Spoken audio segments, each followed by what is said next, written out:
Good morning, Rabbit Freaks. Lexi out here. It's Saturday morning. We're doing a Saturday Share the Love Club because 2 days off, and we're celebrating color commentary of Jack Armstrong. Jack Armstrong's been with the team since 1998. You do the math. That's 25 years of calling the Raptors for us, and it's fantastic. Jack is deceivingly young, y'all.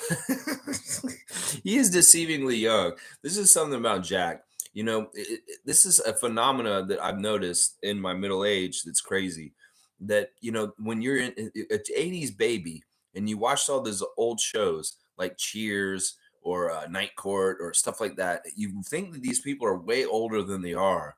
And then you get older and you find out.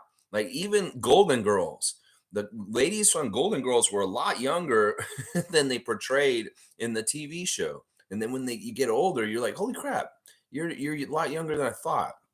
Well, Jack has this kind of phenomena.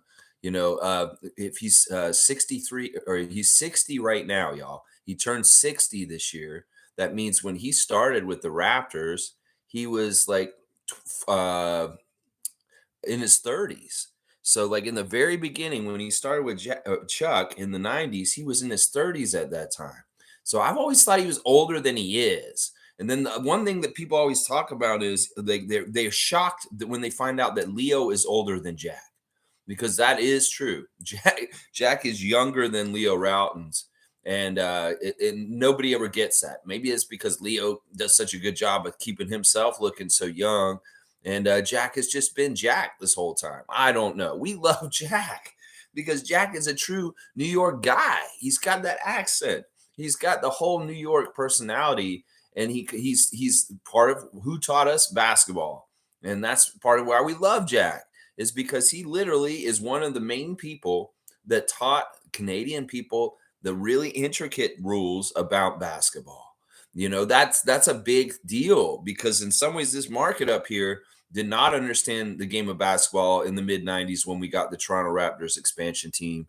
And people like Paul Jones, Leo Routens, Jack Armstrong had to teach us the game. So I really appreciate Jack Armstrong for multiple reasons, for teaching us the game, for being a very interesting personality as a color commentator, and then just having a great delivery, just having catchphrases. We have the period of Chuck and Jack when Chuck Swirsky was still on the team and doing the play-by-play with Jack, and then we have the period with Matt Devlin, of course, since.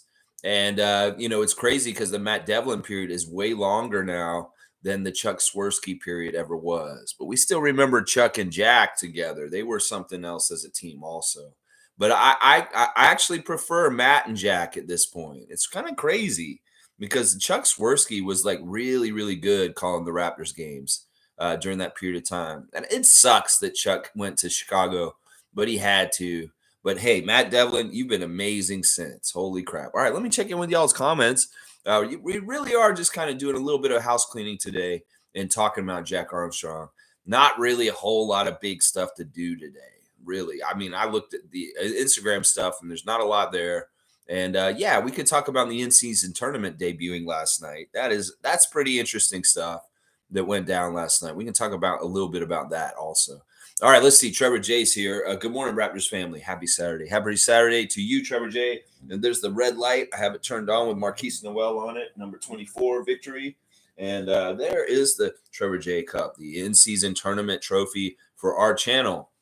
It's all over the courts of the teams right now. I'm just gonna act like this is the in-season tournament trophy. Yeah, that's right. Trevor J Cup. It's going to one of our watchers, depending on who wins the in-season tournament. Our in-season tournament competition is basically this. All 30 teams have been assigned one of our members of our channel, a regular that's on our channel, except for the Raptors. The Raptors are everyone. We all win if the Raptors win.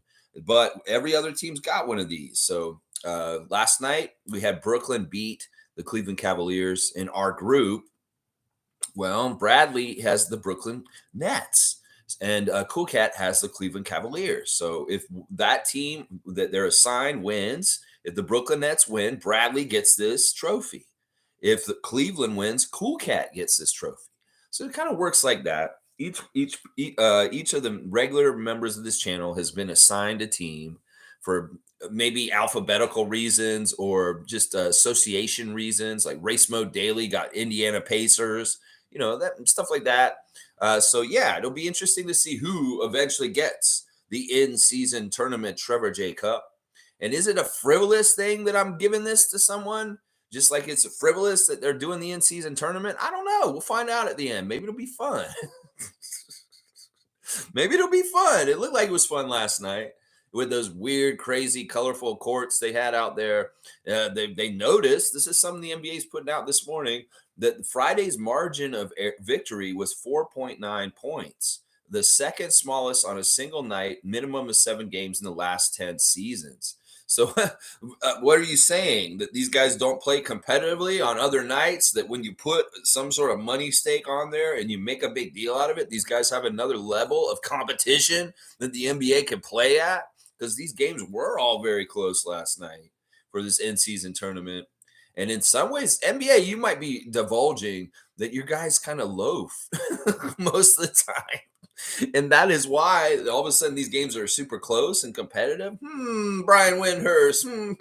I can Windhurst this with the trophy in my hand. Something weird about that. What, the margin of victory is the closest in 10 years in the league? I don't know if that's something y'all want to tell everybody, but you did. And that's fine. That's fine. I like it. I like that it was competitive. A lot of the early feedback was that it was fun. The courts looked cool. And the games were very entertaining because they were close and people were showing an extra effort.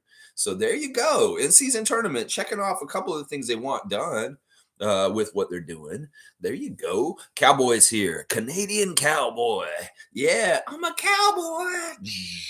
On a steel horse I ride. That's right, cowboy. Good morning, Lex and Raptor Freaks. Bam. Hello. Bonjour. Yes, Bradley. He's got we got Jack and Matt in the chat this morning. Tom Duke has been up to his hijinks. It's like the emoticon gnomes come out at night, like underwear gnomes, and they put little new emoticons in our chat. And we've got Matt and Jack in the chat, and I love to see it, Tom. You're such an amazing guy getting that done. Look at Jack. Look at Jack. Looks awesome. Hello. That's right, Jack. We love you. We're sharing the love for Jack. Because Scotty Barnes and Gary Trent Jr. said a couple seasons ago, this world is so full of hate and BS. We need more people sharing the love. So we're sharing the love this morning. And this morning it is for Jack Armstrong. And look, there's Monique in the middle there too. I love you, Monique. Cowboys saying, hello. Get that garbage out of here. Get that garbage out of here. Yeah, we're going to do some Jack Armstrong today for sure. Dana's here. Good morning, everyone. Raptors. Yes, Canadian Dana. Yes. Hello. We can get everybody with that today. Isaac Campbell's got a parade of great Raptors people here. He's got Matt Devlin. He's got me. He's got Jack. He's got Mo. He's got the Raptors. He's got Jaco. He's got Pascal. He's got OG, Scotty, and Dennis. That's right. That Raptors starting lineup with the color commentary crew. That's right. I love it. I love it, Isaac. Good to see you, Isaac, out of Ottawa. Bonjour. All right, let's see. MSJ saying Chuck and Jack will always be my favorite duo.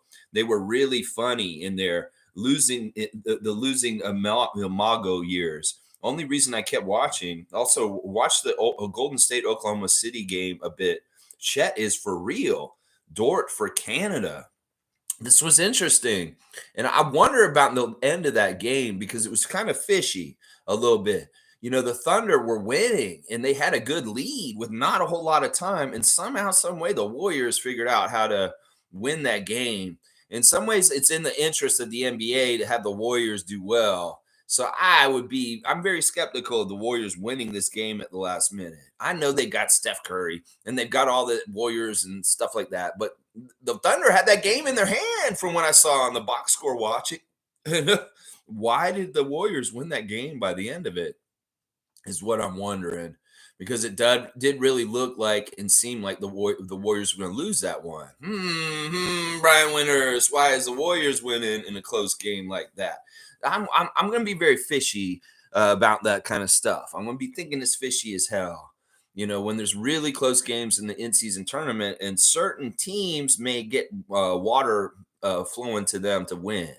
Yeah, I think about that with that Warriors Thunders game last night. Yeah, I do. Because the Thunder were holding it and handling it for a good little bit, real close to the end of the game. And then, Brian Winders. I like what Chris is saying about Chuck Swirsky and Jack Armstrong. In some ways, they were a lot of fun. They had a different kind of chemistry than Matt and Jack. And so it was, in some ways, kind of a more natural chemistry. I don't know if it's Swirsky and the way he does things, but the way that they kind of overlapped on each other when they were calling games was just magical. They were like they were a really, really good pairing. Like it just fit real well. Now I won't say that Jack and Matt aren't the same kind of like great pair, because they are, but there was something about Swirsky and Armstrong when they were calling the game that was really interlocking. Does that make any sense what I'm saying? It was very, very interlocking, the way their delivery was stacked on each other in some ways. Yeah, I miss that crew too. But honestly, Matt Devlin is a gem, and he is a badass, and he's such a huge part of Raptors calls at this point. That the people heard our calls in the other game the other day. They're watching the Milwaukee Bucks highlights when we won the other night. And in the comments section, everybody's going on about the enthusiasm of Matt Devlin and Jack Armstrong, the way they call the game with such energy and enthusiasm and just fun. It's just fun to hear them do the game. It's just fun. Trevor J saying, "Good morning, Cowboy." Good morning to Cowboy on a steel horse he rides. That's right, because he's wanted dead or alive.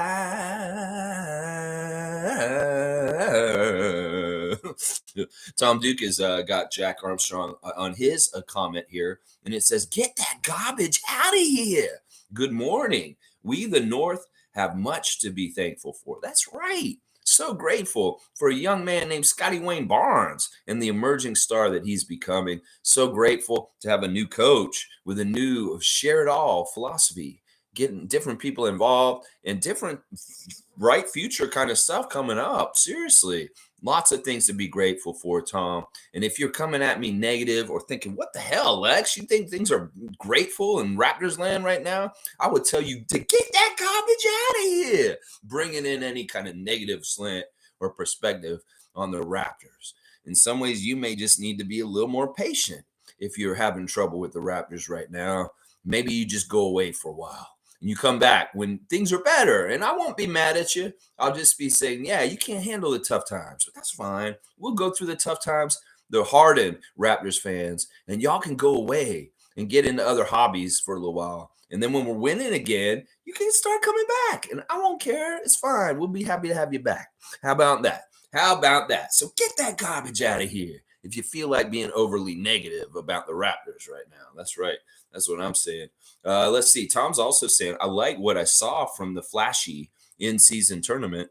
My Blazers won a good one in overtime over the Grizzlies. Funny hearing players admitting they have no idea how it works. What is not to know? I mean, in some ways, come on. They should understand what this is. Really? Seriously? Y'all don't understand how this thing works? Come on. It's like the Summer League. It's like FIBA World Cup. It's exactly like FIBA World Cup. You're in a group with 5 teams and you have to beat, you play each one of them. And depending on your record and your group is whether you go on to the next round. It is exactly the format of FIBA World Cup. And that's what people just need to understand. Fans, if you don't understand it, well, you should have watched FIBA World Cup, because then you know. If you don't understand it, did you watch Summer League this year? Because they did this format for Summer League also, on how they determined who is going to be in the Summer League championship. Yeah, very much the same format. So that's what you need to pay attention to, folks. It's group play. You play each of the other 4 teams once. So there's 4 games. If you're 4-0, you're probably going to be going to Vegas. If you're not, you're probably not. So it really is, you get 4 games and you need to win all 4 of them. The team in the group that wins all 4 of them will go to Vegas, is basically what I'll say right now.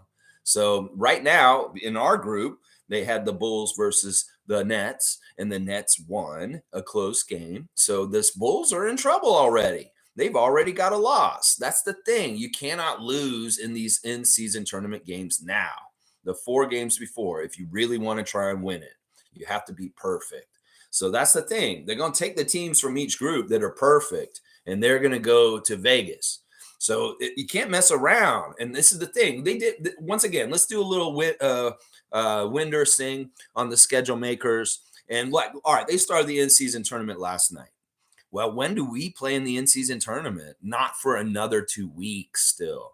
So all these other teams are going to do a bunch of their in-season tournament games. In fact, the Nets will have played all of their in-season tournament games by the time we play them, and they'll play their last in-season tournament game against us. Now, depending on how they do or they don't, they may have a lot of momentum because they're undefeated, or they may already have 2 losses, and they may be like 1-3, 1-2 when they play us. So it's a weird, fishy thing, I think, in some ways, that they front loaded us with so many heavy games in 9 days, 6 games right away at the beginning of the season, then this break period in between when they're starting the in-season tournament. And then we don't even play our first in-season tournament game until like we're the last team to have an in-season tournament game, honestly. Everybody else is going to get one in the next 2 weeks, and we won't get one until that Friday that Tom's here. So it's a little fishy. I don't know if it's an advantage to go so late into the in-season tournament or a disadvantage. I'm going to guess it's probably a disadvantage, or maybe the reason why they did it this way is that the flashy, cool newness of it won't be as new to us because it's going to be 2 weeks in when we see our in-season tournament court. I don't know. How are they trying to shaft the Raptors with the way they set up the in-season tournament? I don't know. I looked at the groups. The groups are fair. The groups are fair. I'm not upset with who's in our group. I'm not upset with it. It is fair how they did that. Is it fair the way they set up our in-season tournament schedule being delayed compared to everybody else? I don't know. We'll see. We'll see what the factor is. We'll pay attention. We'll see if that is a factor. Delaying it 2 weeks into it for us. I don't know. It's going to be fun. But yeah, those players don't know what it is. They better go talk to the coach. That's right. There's some money on the line. And it's not only for the players. Apparently, the coaches will get the money too. As I said, $500,000 each. That's a lot of money. You get an extra $500,000 for winning this tournament as a player. Yeah. G saying my Golden State Warriors won too. Duke coming for you. That's right. G's got the Golden State Warriors in the in-season tournament. If the Warriors win, he gets that cup. Gee. So yeah, they won their tournament. Let's go look at that real quick, and we can talk about who won what. The Pacers beat the Cavs in the first in-season tournament game, and that is Edmond beating Cool Cat. Edmond has the Pacers. Then we had the Bucks beating the Knicks, and I believe who has the Bucks? I'm trying to remember who has the Bucks. I don't remember right now. But yeah, the Bucks beat the Knicks, and I believe Quick Takes has the Knicks. I'm not remembering who has the Bucks right this second. I should just bring up that sheet. I've got a sheet that tells me that, and that way I can just say who's ahead and who's not.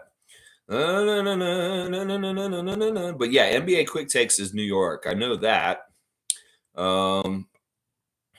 This is not where I need to be to find that. It's on a different sheet. Where's the in-season tournament? The in-season tournament. I should be more recent. There it is. Trevor J Challenge. All right. Milwaukee is Paul B. That's right. Paul B lives in Wisconsin, so he's got the Bucks. So yeah, Paul B's team beat in Quick Takes. Then Miami Heat, who's MK, I believe. Meredith's got the Heat, and Randolph's got the Wizards. So MK beat the Wizards.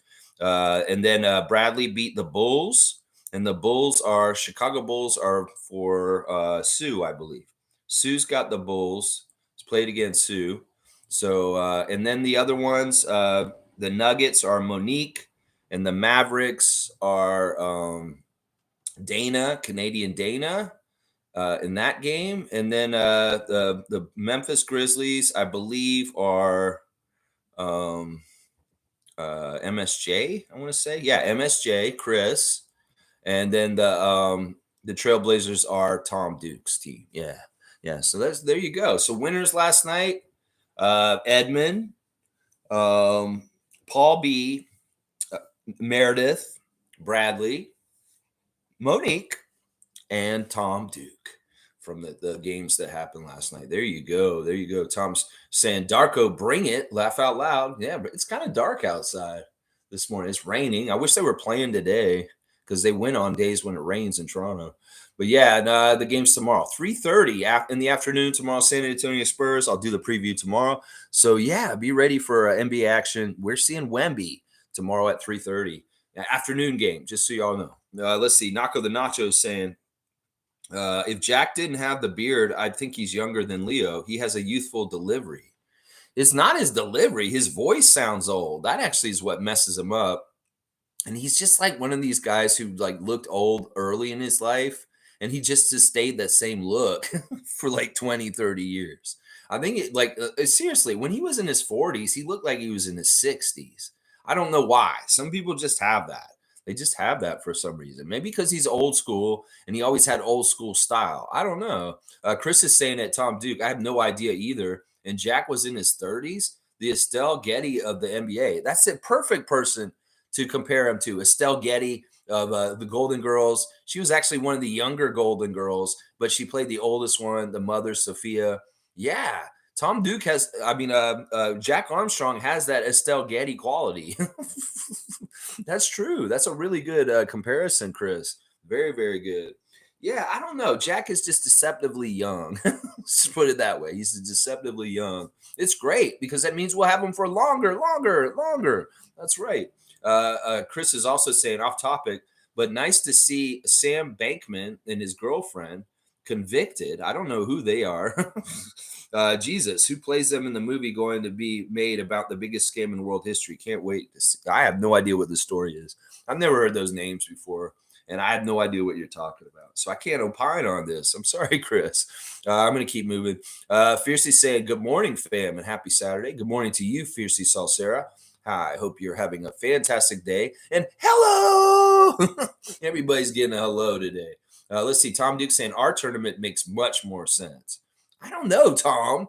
Our tournament is contingent on their tournament. So our tournament only makes sense if their tournament makes sense. Is that like a weird riddle? Fiercely saying some of the courts were fire. Others were, they were like, get that garbage out of here. Some of those courts were, get that garbage out of here. That's funny. Which ones did you like, Fiercely? And which ones did you not like? They were very bright. Very, very bright. And I'm wondering if the players have to adjust to having a lane in the middle that's different color than the other ones. Like I know on camera, it looks really, really different for us, the viewer. And because it's not like flat and we're seeing it from an angle, so the color really jumps out at you. But when you're on that court, it probably jumps at you a little bit, but you've got to remember you're looking across and it's a floor, and maybe it doesn't impede the players or distract the players as much. It's got to be different though, having a weird court with like a middle part that's a different color, and then the two sides are extra colorful. That's interesting. Ours is very subdued compared to some of the other teams being black and gray, but it's still going to be very sharp and it's going to stand out. But some of these ones are absolutely crazy. Like they're made by some little valley girl in the 80s with some glow bracelets and stuff. Like, oh, I'm going to make this court for the NBA and I'm going to make it really wild and tubular. Yeah, tubular. That might be the word for it right there. Yeah. Fiercely's also saying Lex hitting us with the Bon Jovi. Yeah, I don't know. I take requests. We're going to do that karaoke that night at Real Jerk on Thursday the 16th. Raptor Freak Hangout with Tom Duke coming to town. Yeah, karaoke. I might sing some more Bon Jovi. Yeah. Tommy used to work on the docks. Union's been on strike. He's down on his luck. It's tough.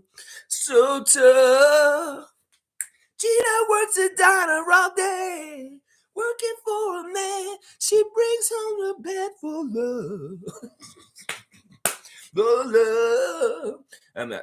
Now, when I sing that song, when I get to those high parts, look out. But I will attempt to do Living on a Prayer. I will. I'm crazy. Of course I will. Yeah. Fiercely's got the announcing crew on blast. Jack and Matt. I love seeing that. And O.G. Oh my. This is hilarious. We got our open gym yesterday. Full episode. OG episode. Finally. Somebody in the comments before it started were like, why have we not gotten an OG Anunoby Open Gym episode since we drafted him? We drafted that man in 2017 and it's 2023 and we're just now getting an OG episode. Why? Because the man's an enigma. The man never gave permission. The man said no before, I'm sure, when they came to him the first couple times. He's like, can we do an open gym on you? He's like, no, because my life is private. And I don't want you to know about my walks with women in sundresses reading books. Okay, OG. All right, fine. Can we do it this year? And if you ask nicely, you can do it this year. That's what he said at the beginning. And I loved it. I loved it. That was a great episode with OG. We see more fleshed out version of him. We see a little more jokester him. We find out that him calling Dame Lillard and telling him he was traded to Toronto is exactly in his personality because he's a prankster. He's always telling jokes. He's always talking trash. They show some clips of him in the back talking to Precious and saying some crazy stuff. So yeah, that's how OG is, and I love it. They put all the great clips from OG this summer in the clips, like him doing the gritty at the golf course when that top shot, when he hit that horrible shot, and Scott's going like, "Why is he doing gritty? What warranted doing the gritty on that? Come on now, OG. What? No, you shouldn't be doing the gritty right now." And then also the boat cruise. We saw the footage of the boat cruise that we knew they went on because we saw pictures of it, but we didn't see any footage until Open Gym last night. A whole team and the staff went on the boat and ate food, and OG was hosting it or something. He got up and he said, I prepared my speech for like 10 days. And he got up and he just said some simple things about like enjoying your lunch on the boat. It was kind of awkward, but it was cool. I like his speaking skills and stuff. But yeah, and Fiercely saying she loved the episode and protect him at all costs. I'm telling you, extend that man right now, Bobby Webster. The OG is awesome on the court, and he's awesome off the court. And we love OG, and he is a Raptor, and we want him to keep him as a Raptor for a long, long time. So definitely check out the new Open Gym that dropped yesterday. The OG episode finally came. Some people say, why has this not happened before? Well, OG's a very private man, and that may be part of it. It's not that he's totally ready to be in an open gym.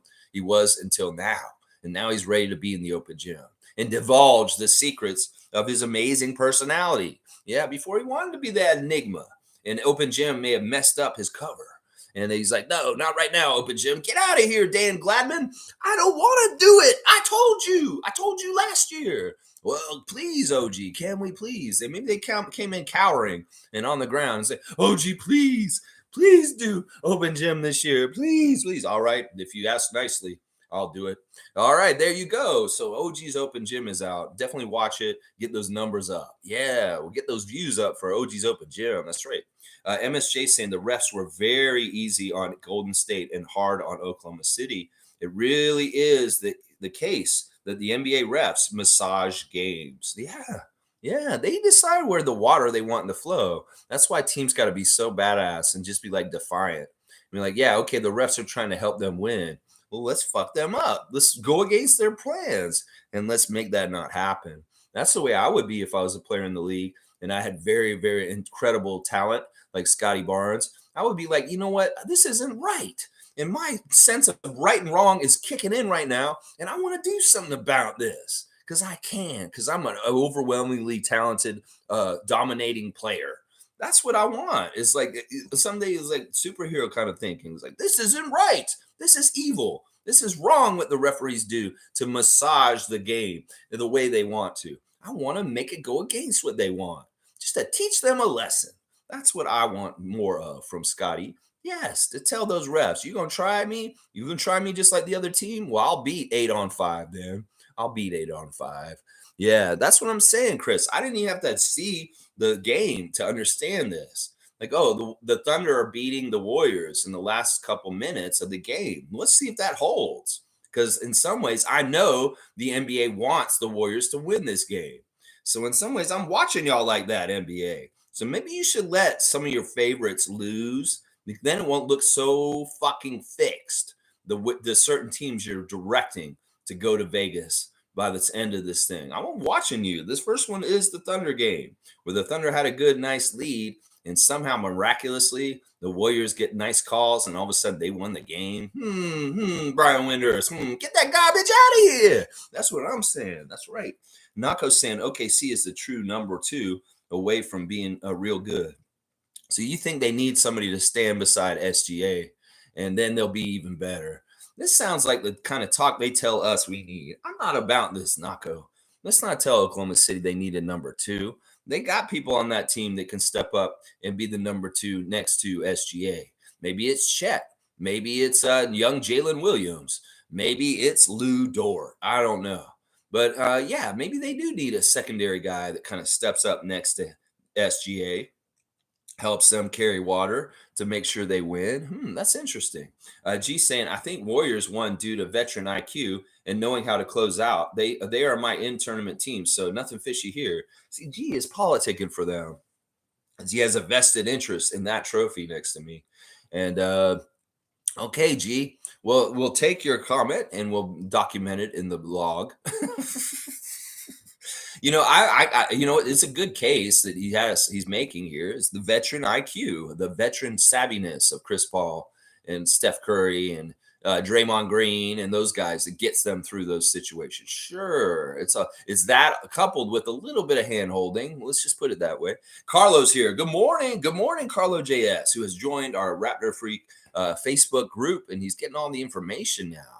All the comments and different things from the chat. Carlo, you're in the chat and you're in the group, so you can see the pictures and you can see the stuff that Monique and I and other people are posting in the chat also. So welcome, Carlo JS. Hello. That's right. Everybody's getting a hello this morning. Fiercely saying, yep, apparently Toronto and Charlotte have the best commentators. Yeah, they were going on about Charlotte's commentators and us. There you go. Maybe these other places have just silly garbage people, that are doing it. They're just boring with their call. Maybe they have a hard time being enthusiastic. I don't know. I don't try to listen to the other commentators too much. I do like ours, and I try and listen to them as much as possible. That's right. G saying, is it weird? I feel sorry for Marcus Smart. He went from King of the North to shedding tears after going 0-6. I don't know. I don't feel sorry for him.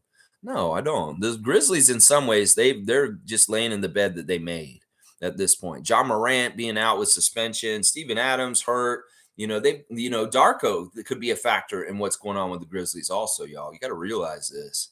They lost their number 1 assistant, and in some ways their vibes guy. Some ways the guy that helps them with their team chemistry is on our team and our head coach at this point.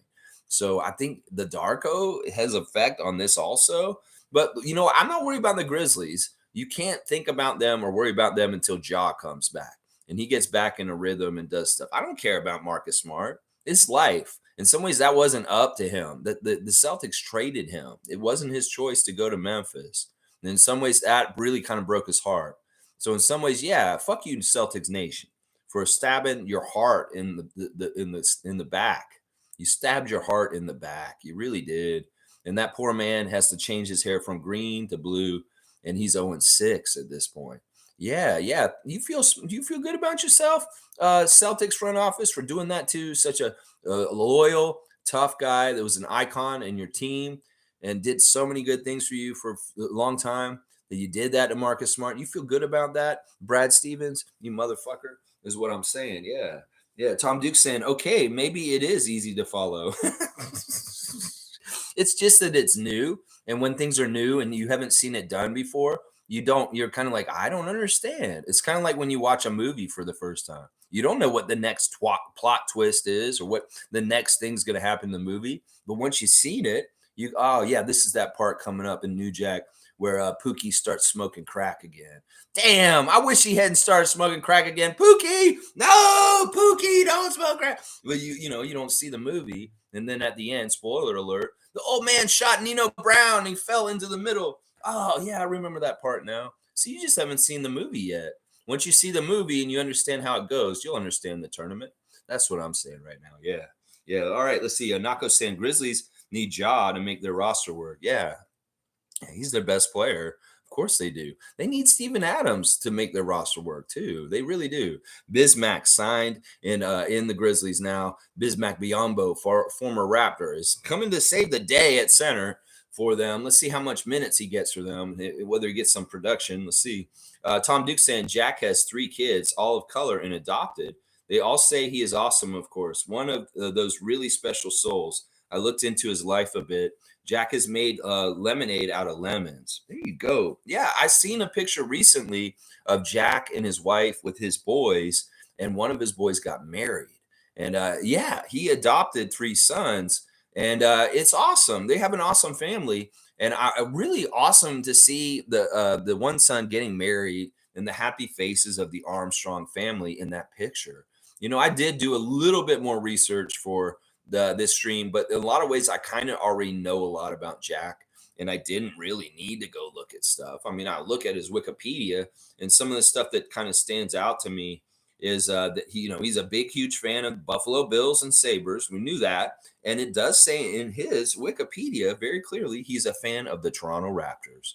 And in some ways, people would say, "Whoa, he's your color commentator. He shouldn't be a fan of the team he covers." What are you talking about? That's part of the secret recipe that makes him so good is he's a passionate fan for the team he covers. And that's why his call's so great and y'all like it so much, the people down south and the people up here in Canada, is because the enthusiasm is infectious and his real passion for the Toronto Raptors and them winning is undeniable. You can get that feeling from him. Some of the other announcers and people that cover the Raptors, I sometimes question whether they give a shit or like the Raptors or they want to help them or they even care if they're successful or not. It's like the reporter guys like Michael Grange, Josh Lewenberg, Oren Weisfeld, those guys. I wonder about whether they're like Jack and they're actually fans or they're just people that are reporters and just doing their job. And they really look at it that way. Like, I can't like the Raptors. I'm the impartial reporter that's supposed to report on them. Some of those guys really toe that line. Doug Smith, I wonder about him. He's been a big Raptors follower for a long time. Sometimes I wonder if Doug is actually a fan of the team or not, or if he's just a guy who works for a newspaper and covers them. Because there's a differences. And some of the fans that are real passionate like us, we can tell who's a real one and really does love the team and who doesn't. And Jack Armstrong undeniably loves this team. We know he does. We don't have to look at his Wikipedia to know this. We really do know it already. Jack's career as a coach was not that great. Let's just put it that way. He was the coach of Niagara University for like quite a while, actually. His record is not that good overall, but he did have some successful seasons. So, yeah, he tried to coach and he had mixed results. And then he found that he had a real knack for announcing instead. So that he went that way. In fact, Jack has won a couple of Canadian sports Emmys. He's won 3 times Canadian Screen Award for Best Sports Analyst in a sports program or series. He's won that award 3 times. So that's awesome. That's awesome. See, so he's an award-winning, and he also has his music career, y'all. He had that Christmas album come out, and he had a concert at the Danforth Music Hall last year. It was absolutely fantastic for charity and all kinds of other stuff. Jack's just awesome. I'm wondering if he's going to do another Christmas album this year. We know he'll be singing around December, singing his holiday songs on the commercial breaks. Chestnuts roasting on an open fire. Jack's Ross nipping at your nose. You know he's going to do that. And Matt's like, all right, Jack, give it to him, Jack. And then he'll be like, oh, Christmas tree, oh, Christmas tree. We love it. We love it. We love it. We love it. Let's go. Trevor's saying, all right, here's his words of wisdom, y'all. He's saying, hang on. There are 2 types of people that come into our lives. They're temporary and permanent.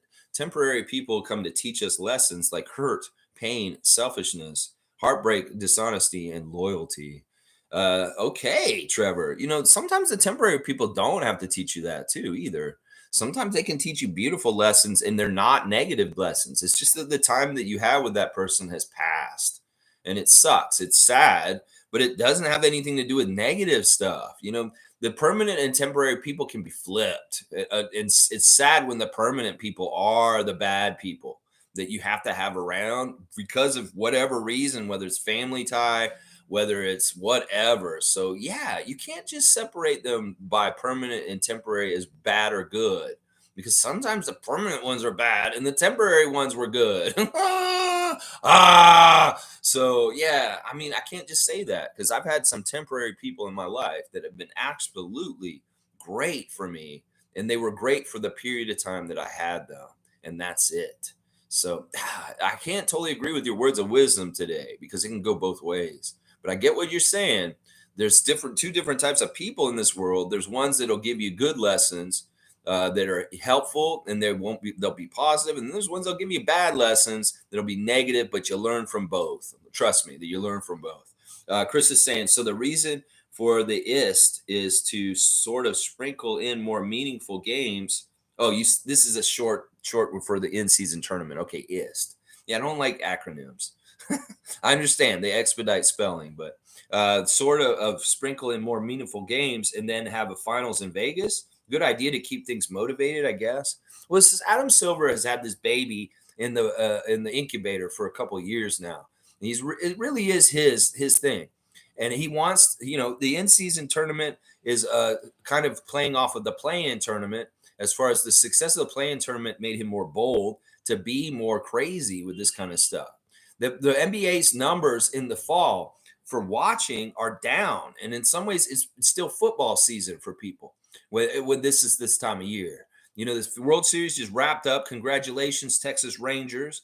But and now baseball's out of the way. Hockey's playing, of course, and then there's football, college football, regular football, like NFL, and they're competing. In a lot of ways, the major sports fans are really have their eyes on football in the fall. In basketball, it's kind of like a thing. Well, we'll get to it when the playoffs are closer in the spring. And that's the way people treat it. Well, Adam Silver wants to take a little bit of that viewership pie earlier in the season to make something new and shiny and something that hopefully players and the fans will get enthusiastic about. So in some ways, he's trying to take a piece of the pie from football right now as far as viewership, because the numbers for viewership for the NBA in the fall lags right around this time of the year. There's a lot of anticipation of the season, and the beginning of the season gets really good numbers, but it falls off at some point, like a month into the season. So when it happens is very calculated, and the things that happen with it are going to draw more attention to NBA games this part of the season than before. A lot of people are just like, I don't care about the regular season NBA. It's too long a season. I don't want to watch it. I'll wait till the playoffs. Well, how do you get people to watch earlier in the season? Create something like this. Give it some stakes. Give it some high energy and like all this kind of stuff, like do or die kind of single elimination games. People hate that in the NBA, but sometimes the fans really love it, and it's very exciting. The model is from soccer. Soccer leagues do this kind of thing all the time. The G League did this last year. The G League has been experimenting with this the last couple years, and there's to mixed success. But soccer leagues have done this very successfully, and it's done exactly what Adam Silver is setting out to do with this. So I think he's going to be very successful with this. I think we're going to see a lot of people tuning into NBA in the month of November that wouldn't have in past years, is what I'm saying with it. Yeah, so there's really what it is right there. It's really what it is right there, Chris. Fiercely saying, gee, Marcus Smart cried. Wow, wow. Hey, whatever. I'm not going to make fun of a man for crying. I'll do it myself. But yeah, I don't feel bad for him. I don't feel bad for him either. It is what it is. How can I feel bad for him? Come on. He's a Celtic. He's a Celtic, pure blue, green blood Celtic for many, many years. I can't feel bad for him. And it's too bad his team sold him and sold him out, stabbed him in the back, and sent him to Memphis. It's like, listen, they did that to a bunch of their Celtics this summer. Robert Williams III, Malcolm Brogdon. Yeah, Grant Williams. Well, Grant Williams signed as a free agent, so he kind of left on his own. Let's see. G saying there's a clip of him squatting and wiping his face and eyes and holding his face. Someone had to get him. I actually felt for him. He's such a competitor and used to winning. It is what it is. Everybody needs that taste of losing and winning. So what? He was on the Celtics for a long time. He had it good. Well, you're now on Memphis, and it is what it is. Scott B's here, man. Holy crap. We haven't seen Scott B in a while. A great Raptor freak. Somebody we saw a lot before, and I'm so happy to see you back, man. I hope you can come around more often. Let's see. You haven't heard from me, but I have been watching, Lex. Bye-bye, Top of Top. If you can't see how the league and refs have been fucking this great franchise, you're blind. There you go, Scott B. Doubling down on what happened yesterday with me kicking out Top finally. Yeah, thank you, Scott B, for being here. We appreciate you, and I'm glad you've still been watching. And when you can make the live and you want to comment, please do so, my man. Hello, Scott B. That's right. You get a hello from Jack Armstrong. Nako's been saying OG is a mischievous goof. You knew this, Gerald? I mean, on the down low, I knew he was pretty funny. It's like, in some ways, the way he delivers lines, in some ways, he's aware of his awkwardness and the way he is. And he really plays off of that as a comedian would in those kind of ways. It's kind of like Emo Phillips. I don't know if y'all ever knew Emo Phillips, the comedian. He's very goofy and very kind of nerdy. And he would really play into it to get the laughs. So in some ways, OG as a comedian is really playing off of his persona and who he is by saying the most ridiculous things. And in some ways, he can toe the line of sarcasm or being serious and make people kind of wonder. And in some ways, there's comedy in that because he's like, oh, is he being real? Is he for real? Like the players on the team are probably looking around at him sometimes and saying, is OG being for real right now? I can't tell. I can't tell he's being for real what he's saying. You know, that's kind of how he got Dame Lillard. He's like, welcome to Toronto, Dame. And Dame's like, what? Oh, he's looking at it. That joke, it kind of signifies the real OG and his sense of humor.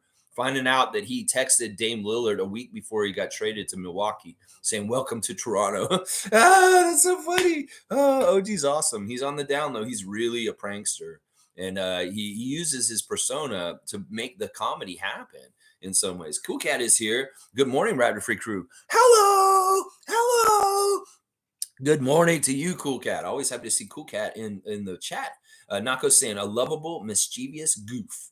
Yeah, I don't know. That word is loaded up here from what I hear. He's just a clown. Let's say that. Let's say clown. I don't know. Steve gets mad at me when I say the word goof because it's in hockey. It has some sort of connotations. Of course, hockey people are stupid anyway with the way they look at words.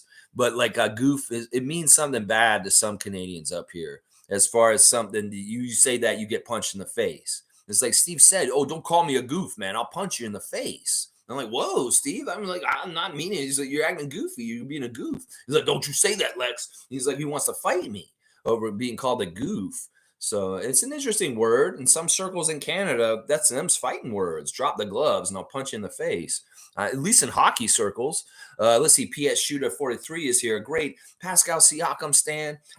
This is totally a place for Pascal Siakam fans. Listen, we are with Siakam and we love Siakam and we do not tarnish one of our GOATs, one of our greatest Raptors of all time. We celebrate and we prop him up and we protect him and we want him to stay in the Raptors red as long as possible. PS Shooter saying short open gym episodes are criminal to us fans. Shaking my head. I missed the long documentary episodes. I know. I feel like there's cutbacks on the budget for open gym. And it's like maybe Dan Gladman gets different an amount of crew each year.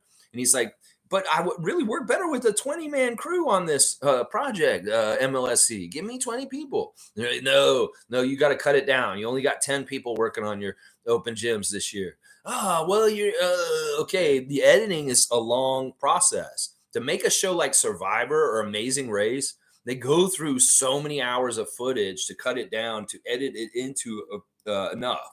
And in some ways, the editing and making it a longer episode, like a 90-minute episode that Survivor's doing right now, is way more work. So in some ways, the 10 minutes of open gym probably take like so many hours of editing down to get to that point. Give us the extended cut. That's what we're saying here, PS Shooter and I. Just give us the extended cut. Y'all don't need to edit it so heavy. Just give us the extended cut. We want a half hour of it. I think that they're really doing the science of YouTube on this. Fuck the science of YouTube, said the man who does 3 hours every morning. You want to get your little 5-minute, 10-minute clips because the younger generation has a short attention span. Well, fuck that. Give us the movie. Give us the half-hour sitcom length that the old generation like us want. That's right. We use these bite-sized candy bars from Halloween. Give us the mega size from Walmart. That's what we want. We want the giant chocolate bars. We don't want those little puny, fun-sized chocolate bars that you get at Halloween. We want the whole open gym content. That's right. PS Shooter and I, We want to bring that petition down to Scotiabank Arena and tell y'all to give us full content, full episodes, and stop shorting us with 10-minute open gym episodes. We're waiting so long for them. We want to see them, and we want to get our full time with one. That's right. I'm with PS Shooter on this 100%. Yeah, G saying OG equals Defensive Player of the Year. Yeah. Yeah, let's get his list compiled of victims that have been completely shut down by him. Giannis Antetokounmpo. He did okay with Embiid and Maxey in the last game, but he didn't really shut them down. So we can't really say anything with the Philadelphia games is fine because he didn't play in the first one. And the last one, it wasn't like we won and he absolutely shut somebody down completely. But yeah, the campaign to get OG Defensive Player of the Year starts with the fans, starts with Matt Devlin's call, starts with people open their eyes and start looking and see what we see. That's right. So we can shine a light on him by tooting his horn and saying, hey, look at OG. Look at OG, what he's doing defensively. Yeah, look at OG. Cool Cat saying, I tuned in late. Always heard OG is very funny. He's another that keeps his life private. Just see the professional side. Love it. That's right, Cool Cat. That's right. Yeah, that's why we never got an OG Open Gym episode until now. I was like, is that true? Like, there's got to be some episode that was OG oriented before. There's got to be. I don't believe them. I feel like there's been an OG episode before, and I just forgotten about it or something like that. He's been in episodes. Obviously, he's appeared in them and he's had little parts, but there's never ever been an episode that's straight up been OG's episode until this week. That's crazy to me.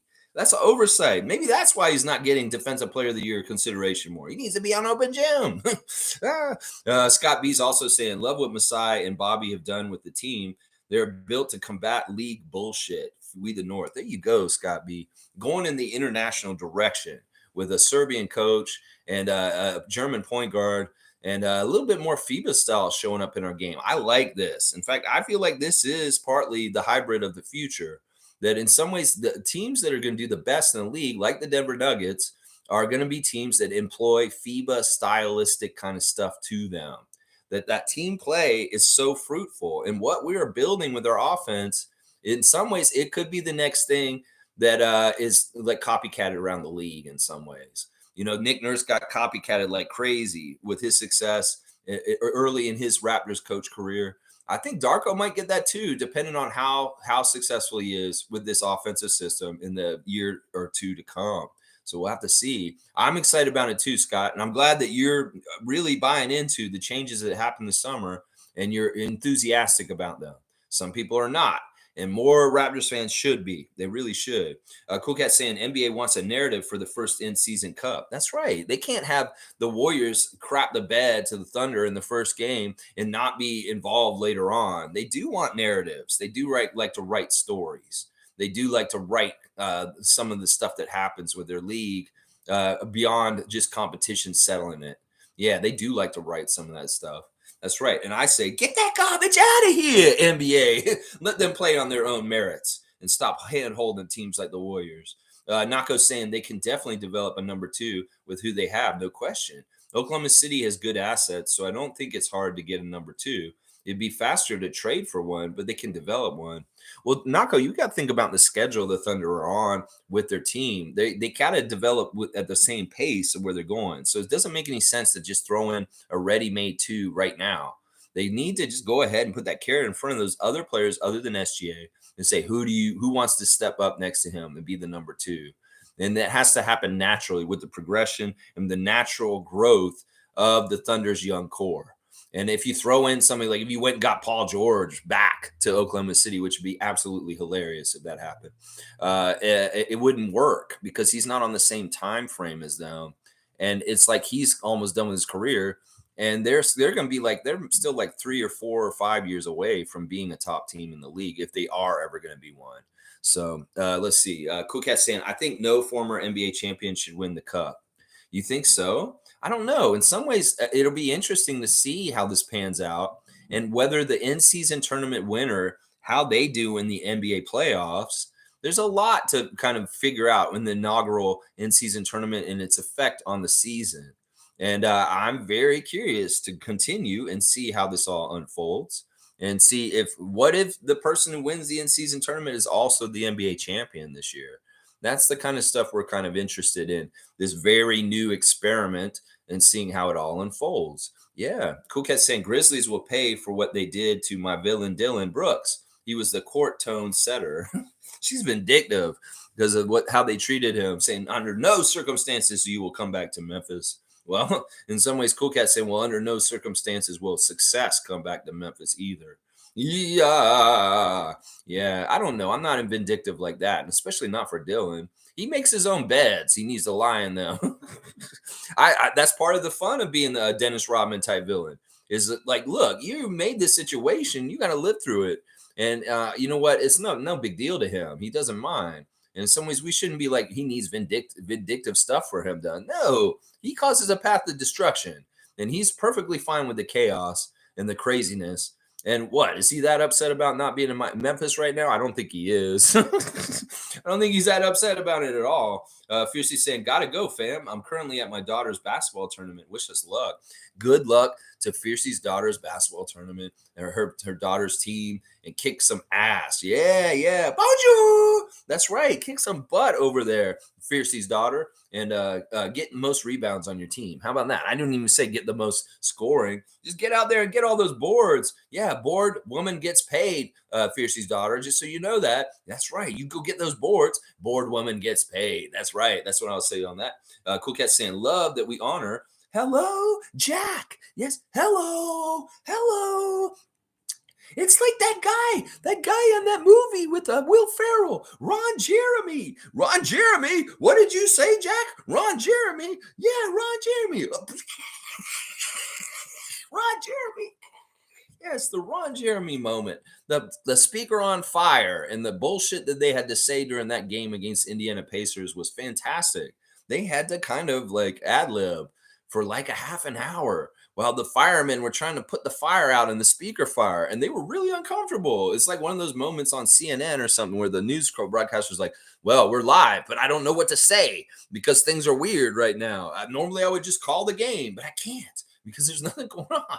So like Matt and Jack are just bullshitting in the announce crew while the game is stopped.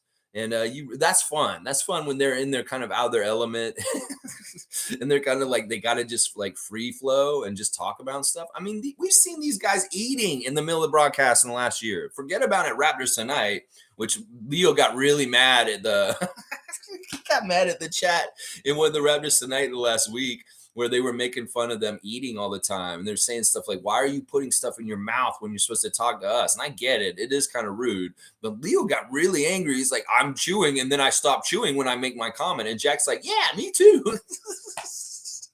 This like they get a lot of crap in the comments about the food on Raptors Tonight and the way who eats what and who doesn't eat and like all that kind of stuff. It's hilarious. It's a whole other thing. The food in the comments with the Raptors fans in the comments about the Raptors Tonight show. It's crazy. It's crazy fun stuff. But yeah, what were we talking about exactly here? Yeah, I love that we honor Jack too. And yeah, he's awesome. There's so many good moments, like when they ate doubles during the game. They brought doubles to them, and they're eating in the middle of the game, like while they're calling the game. And I'm like, what the hell are y'all doing? They must have been hungry. They're eating doubles in the middle of the game. It was hilarious. Tom Duke's got Jack on blast. He's saying, yes, Cat. Hello. Hello, cool cat. That's right. All right, let me see. What else we got going on in the chat this morning? It's just a little fun. Share the love club for Jack and a little bit of reaction to the in-season tournament starting last night. Silly stuff there. Let's see. Where did I miss the last comment? I think I went too far. All right. Scott B saying they aren't fans, Lex. They push a narrative. I come here for real fans. Matt, Jack, and Leo are real fans. The rest are fake company-driven cupcakes. Wow. Wow. Yeah. You mean the people that cover the team.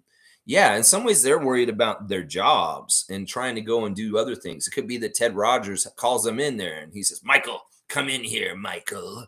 Michael, yes. Sit down, Mr. Grange. I'd like to talk to you about the next devious writing piece you could write about Masai to be a thorn in his ass. Yes, Michael. Yes, feel the anger flow through you. That's right. He's Darth Sidious motherfucker. And like Michael Grange is Darth Vader or something. Yes, my master. Yes, my master. And then he goes and fucking writes a hit piece about Masai Ujiri is going to be in New York City next or some bullshit like that. Yeah. Yeah, I hear you, Scott B. I hear you. And you're right. Fake company driven cupcakes. That's right. Cool Cat saying the broadcasters who are fans of the Raptors. Hello, Jack, Matt Devlin, former Raptor Alvin Williams. I'm glad the former coach Sam is no longer on broadcast. We have voices. Holy crap, we have voices. Sam Mitchell was probably going to be back on TSN, but we made a big to do this summer about him doing what he normally does in the summer when he goes and he does NBA TV and he does stateside stuff and he slags the Raptors in Canada. We heard him do that this summer. There was an outcry around Raptors Nation, and we literally told TSN, don't bring Sam back. Well, they listened. Holy crap, did they listen? Because we ain't seeing him. Kia Nurse is now his permanent replacement, and I love it. I love it so much. Fuck you, Sam Mitchell.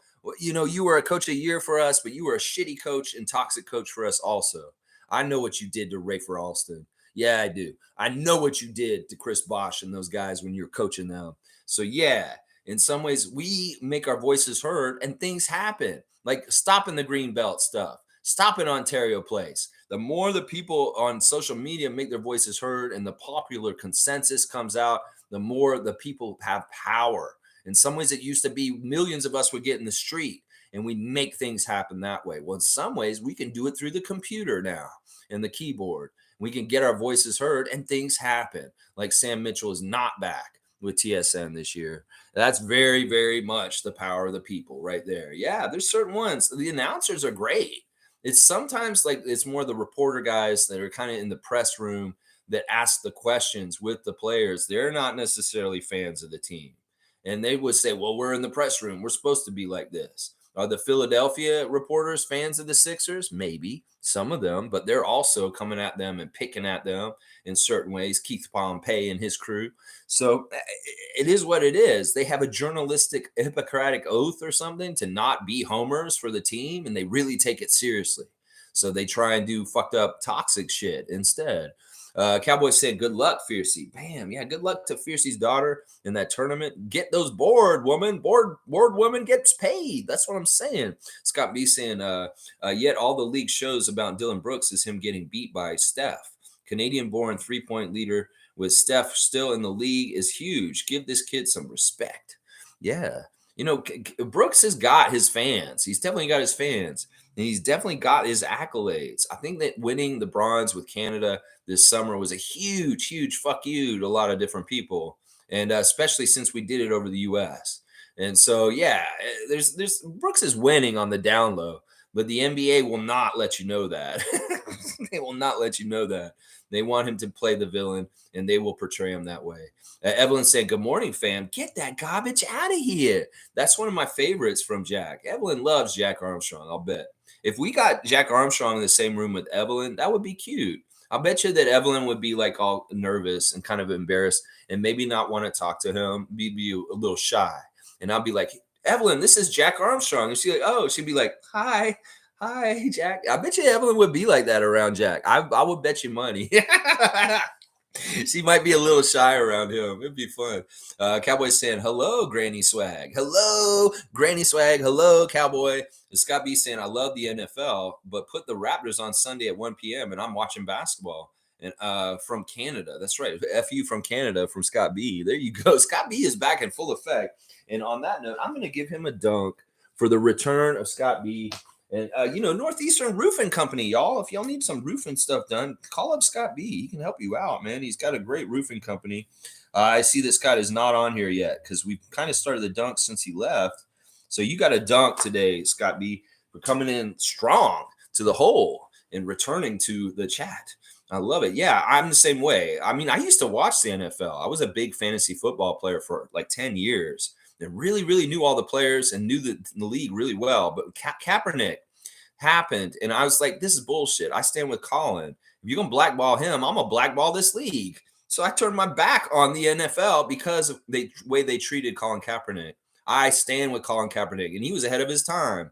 Black Lives Matter. He was Black Lives Matter before Black Lives Matter, and he was right. And he was right the whole time. And as soon as that happened, I was like, I don't give a shit about any NFL team enough to watch this still. I stopped watching.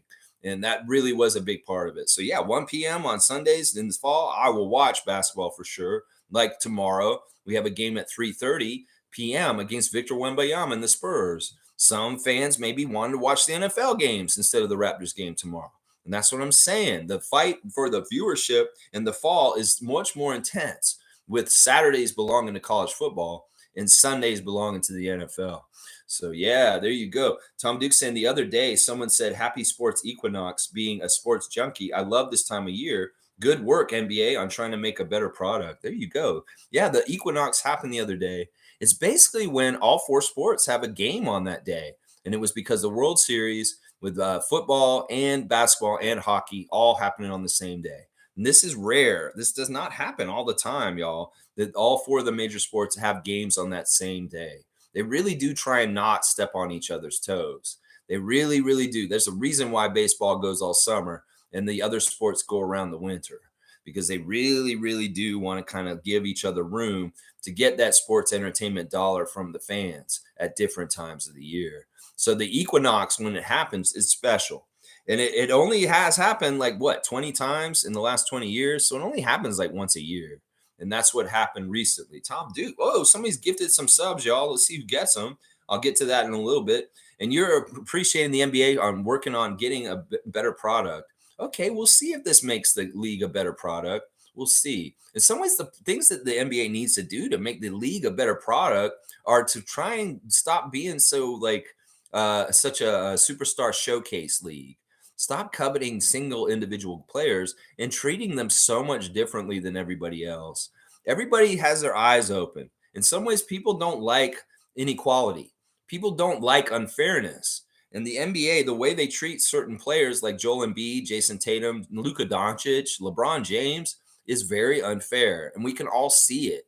You know, I know you have a thing called superstar calls, but fuck that shit. In some ways, we want a justice for all and equality for people. And the league looks crooked in the way they have the superstar showcase rules on fouls. And that's something you could do to improve the league. Start calling everybody equal and fairly. I don't care if some guys get in foul trouble and you lose certain good players. Well, maybe they need to learn how to play just like everybody else so they don't foul out. I don't know. In some ways, we can tell it's not a fair league. And if I was Adam Silver, I would be working on how to make the league look more fair or be more fair. Just make it more fair by calling it more fair. Because in some ways, we can tell y'all are not fair with your refs and that you are very biased for certain players, and then you're biased against certain teams. We can tell. We can tell. You're not fooling us. He's bringing up the equinox. Well, we're having a time change, y'all. It's fall back. So they're turn your clocks back tonight. Tonight it is when you do that. So be ready for that. Cowboy wants to give Scott B an alley oop. All right, he's tossing it up there, and Scott B is doing a 360 jam and throwing it down from the toss from Cowboy. Cowboy is also saying, "True, Tom Dukes. What do you Lex and the Raptor Freaks think of the new jerseys? Is it a Jack hello or get that garbage out of here?" I personally don't mind it. I like the new gold jerseys. A lot of people are very critical of them. People are like, "Why is gold the color for the Raptors?" Well, once again, I'll explain this. The Raptors OVO jersey for this year is because it's the 10th year of Drake and OVO being in partnership with the Raptors. So this gold jersey is commemorating 10 years of Drake jerseys, and that's why it's all gold. In some ways, it also commemorates our championship being 5 years ago. And then also, gold is just a part of our new color palette. I've talked about purple in its place with the Raptors franchise recently, and I'll go over it a little bit again. The purple colors from our early days, in some ways, teams change their color palette as they go on. We made a very concerted effort to phase the purple out as a primary color. So a lot of Raptors fans think that purple is still one of our main colors. It is not. And it has not been one of our main colors since the early 2010s. So in some ways, I get it. Y'all want the purple color to be our city edition, but I don't. I don't. Because once again, I'll tell you, I associate purple with the Raptors with losing. And when we had purple as one of our colors, we had much worse issues with winning games and losing. So I'm perfectly fine with our color palette for our team being red and black and a little bit of gold and black also. So yeah, that's where I feel it on there. Some people think it's ugly. It looks ugly on the rack. But when you see it on Scotty Barnes and he's running up and down the court and he's jamming it on that really nice court also, it's going to look really good. Just trust me. Just trust me. It's going to look really nice on that new court and with the way things are going right now. I don't mind it either. I think it's awesome. I say hello, New Jerseys, and I'm not saying get that garbage out of here. Nako saying, oddly enough, I was on a show with Emo Phillips. That's awesome, Gerald. I didn't know you were on a show with Emo Phillips and that he's still around and he's doing crazy comedy still. He's really weird, Gerald. There's things about him that you could derive from and not saying steal, but he's definitely kind of in your vein of your comedy. And there's things the way he does stuff. I would watch a lot of him, Gerald. I would say that. I'm not saying rip him off, but do it in your own way because in some ways his observational comedy is something that could be very fruitful for you. Seriously, he should be a huge inspiration for you. If I was you, I would do that. I'd watch as much Emo Phillips that you can from the past because his delivery and his eccentricism is something you could tap into, my friend. I know you could. Tom's saying, cool, Nako. Do you have a show on the 14th or the 16th? Yeah, we got to find out. Maybe Nako has a show while Tom's in town because he wants to see your show. He wants to come see you do some comedy. Are you going to be busy? Are you doing any shows on the 14th or 16th this week of this month? Nako, come to the meet and greet on the 16th. If you're not, maybe he can just come up to the karaoke and instead he'll do a set instead of doing a song. Either way, we want to see if you can come to that and meet Tom Duke, Gerald. That'd be awesome. MSJ saying, talk to you later, everyone. Have a great day. It's not Friday. It's Saturday. TGIS. Thank God it's Saturday. Have a good day, Chris. And cheers to you from Tom. And bam, from the other mug brother, too. Nako saying, Tom, this coming 14th or 16th, not right now, but I'll keep you posted. It's just that Tom's in town on those nights. Now, on the 16th, we're doing the get-together at the Real Jerk.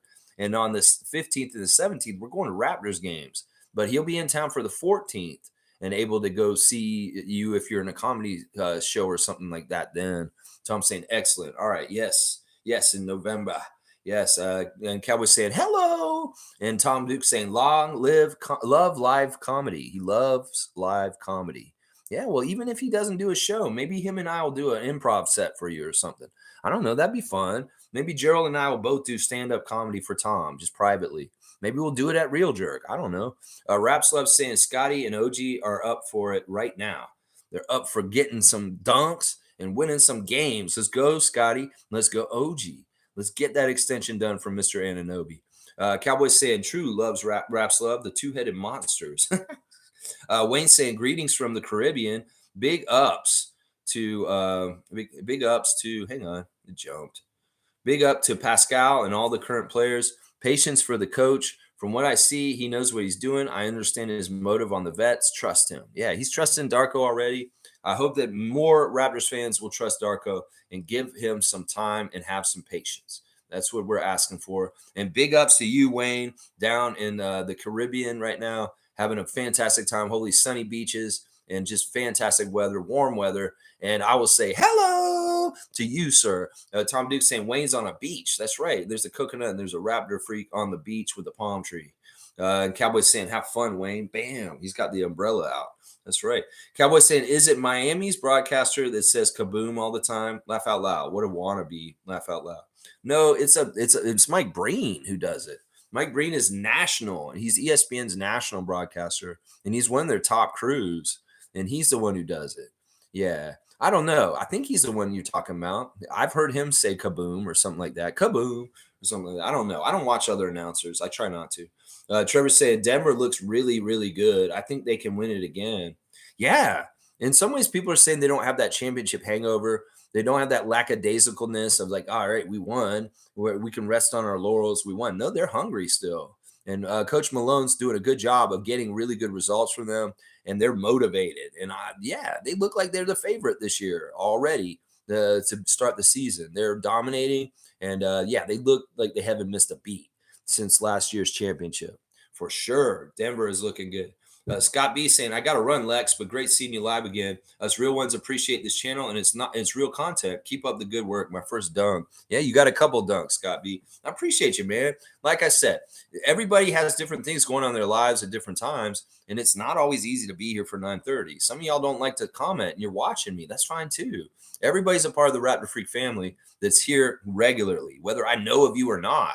You are definitely a Raptor Freak. You could tell me, I've been watching you for 6 months. And this is my first long time listener, first time caller. You do that kind of stuff with me. I'll be so happy to meet more of you. And don't be afraid to communicate with us if you're watching this regularly and stuff like that. But I'm glad Scott's back. Could be this guy was really busy. He's doing other things. It was hard for him to be around at 9:30 in the morning. Scott B, very, very happy to see you, man. And I hope you have a fantastic weekend. We'll see you soon. Tom Duke is saying, boom, cheers to Scott. That's right. And Trevor J is gifted 10 Raptors memberships. Let's see who got them. Stillman got one. There you go. Stillman's a good one. Nicholas Grant. Welcome, Nicholas Grant. Welcome to the Raptor Freak membership. CC has been gifted a subscription once again. We love you, CC. CC has Charlotte in the in-season tournament. Stillman has Utah, I believe. I think it's Utah that Stillman has. Life's Blessings is here. Good to see Life's Blessings. Blessed with a gifted membership. TMG gifted also. Gongo. Good to see you, Gongo. Phantom Zomber. That's a good name. Cool. Rebounds for VC. I like that name. Rebounds for VC. VC gets paid. Boardman gets paid. Leslie. Welcome, Leslie. And Escapegoat E. All right.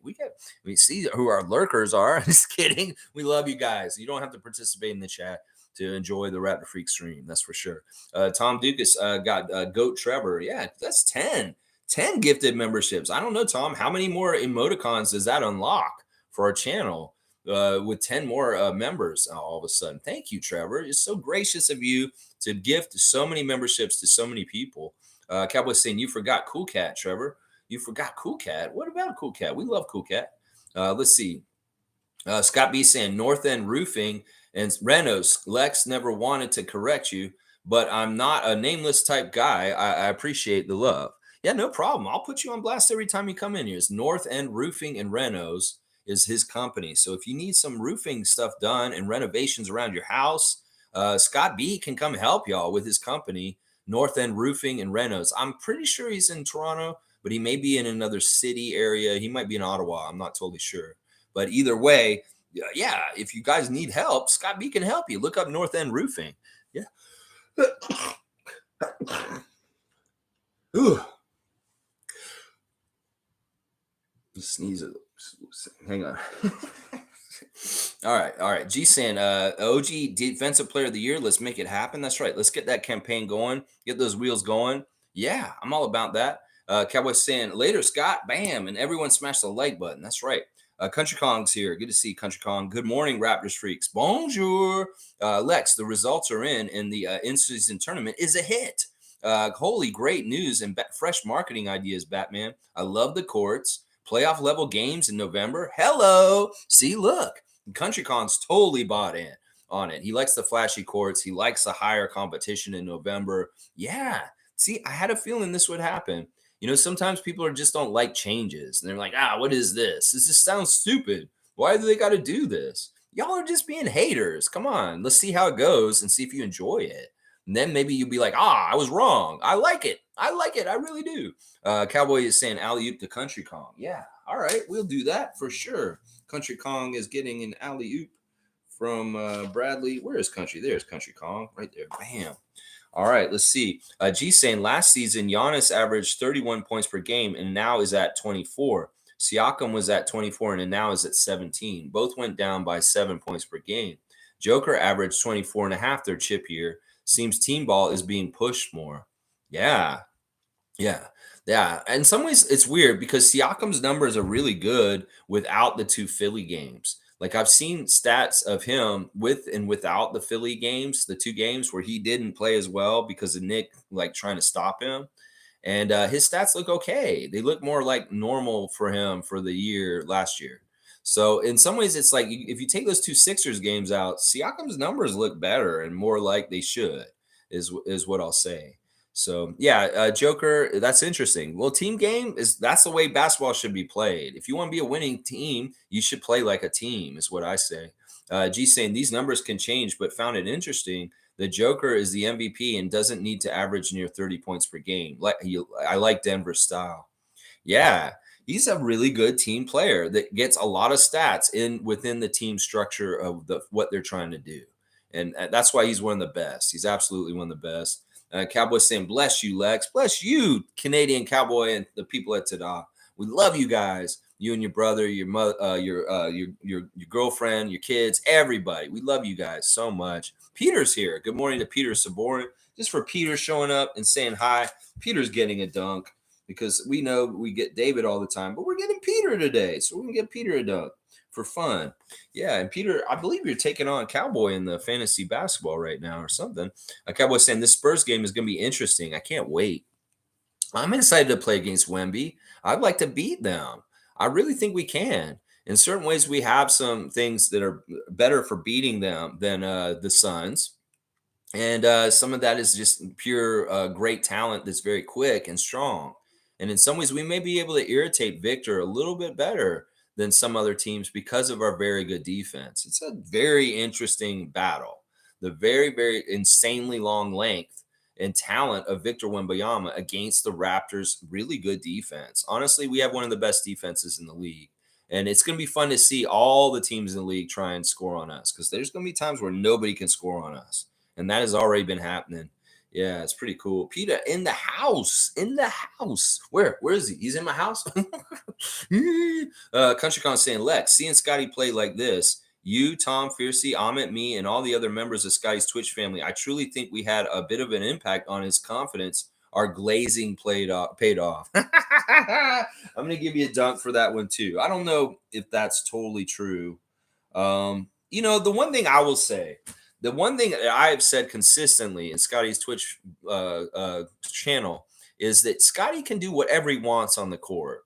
I've said that consistently. Scott, I told him that too last summer when he first got on Twitch. I said, Scotty, you need to go down low and beat them up near the basket with your back to the basket. You need to go beat those little babies down low and just dominate them. And he's like, Raptors freak. Is that what you think? Okay. And I'm like, and now we see him doing it. And I'm just like, yes. Because honestly, I know y'all want him to be the point guard, but he needs to be like Kawhi. He just needs to be like Kawhi. He can be exactly like Kawhi. He's going to be the closest thing to Kawhi when Kawhi's gone in this league. He just is. And it'd be dumb for us not to mine the two-way excellence of Scotty Barnes in a way like Kawhi Leonard. It'd just be dumb. You don't want him to play like Magic Johnson when he can play like Kawhi Leonard, y'all. I'm telling you, Magic's great. I love Magic, and he can play like Magic sometimes. But it really is, we want him to play like Kawhi.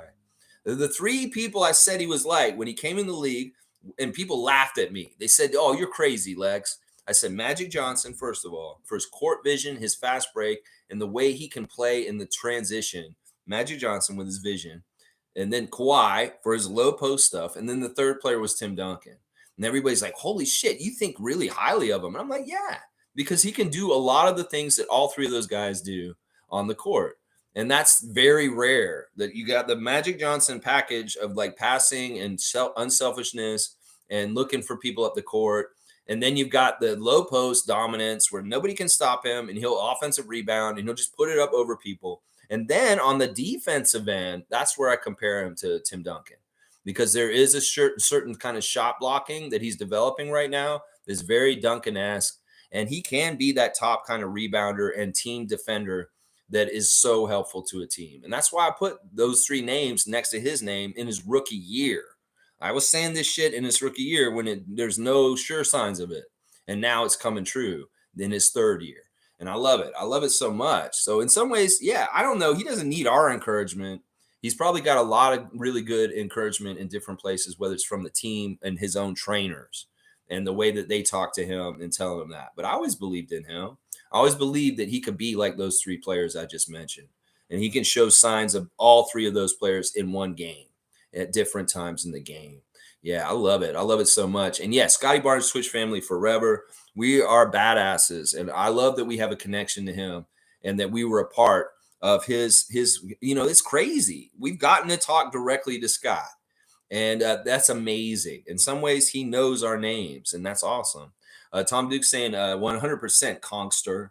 Scotty for Scotty. And then OG for defensive player. This is Scotty All Star. Scotty for All Star. OG for defensive player of the year. Let's do it. Cowboys saying positive vibes always help. Bam, that's right. There's a lot of negative vibes out there. So you got to combat them with doubling down on double the positive vibes. That's right. The negative vibes get put on display. People want them out there. I'm part of the movement to push positivity and put it out there. People made positivity uncool when I was younger. You shouldn't be so positive. It's uncool. You should be jaded and like sarcastic and kind of like, yeah, why fuck my life kind of mentality. No, fuck that. Be like, I love life. I cherish it. I'm very grateful. I like the good things in my life. I concentrate on the good things in my life and not the bad things because I want to put more power to the good things. That's the thing. That's the key right there between a miserable person and a happy person is where you put in the power in your life of your perception and where you put where your mind goes and what you want to look at. If you look at the bad stuff in your life, that's what you wallow in. If you look at the good things in your life, your blessings will multiply. That's the secret to happiness right there, people. It's very, very simple. And you can be in any situation, whether it's uncomfortable and horrible and awful, and you can still be happy. How do you master that? Do you have to be some sort of Tibetan monk that has meditated for hundreds and hundreds of hours and weeks and months? No. If you can train your mind to beat any situation, that's how you become the toughest SOB in the world. Is if you can get in any kind of horrible situation and you have such power over your mind and perception that you can get through it. It's really an amazing thing how resilient people can be when they choose to be, when they choose they want to be, and when they don't want to be. Yeah, you can be wallowing in it. Yeah, you can, and I don't fault y'all for having to wallow in it for a while because sometimes you have to. It's just healthy, but when you're ready to be happy again, know the skills to get there again. And it's really gratitude and counting your blessings. That's right. There you go. Peter's saying, I'm happy with how the Raps are looking.